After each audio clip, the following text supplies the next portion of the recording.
बात सुनिए जरा। क्या? एक कहावत सुनी है तुमने? ऊंट आया पहाड़ के नीचे। हाँ सुनिए। क्यों? ऊँटनी के पैर में दर्द था, वो नहीं आ सकती थी?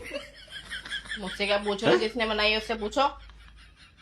कुत्ते की पूंछ कभी सीधी नहीं हो सकती, कुतिया की हो जाती है, हो जाती है। अरे जिसने कहावत बनाई है उससे पूछो ना, मेरे से क्या पूछ रहे हो? बंदर क्या जाने अदरक का स्वाद, जैसे बंदरिया तो रोज अदरक की चाय पीती है ना।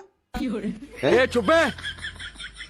सारी कहावतों में हम लड़कों को, हम मतलब मेल सेक्शन को ही क्यों घुसेड़ रखा है भाई? क्योंकि मेल हैं? सेक्शन गधे होते।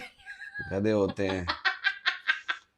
गधी भी जिक्र हो सकता था। इंटेलिजेंट है। इंटेलिजेंट नहीं हो तुम, किसी काम के ना हो तुम, कहावत में भी घुसेड़ने लायक ना हो, इसलिए तुम ये देख लो तुम्हारा यहाँ भी कोई उपयोग ना हो पाया। शिक्षक ये कहना चाह रहा है।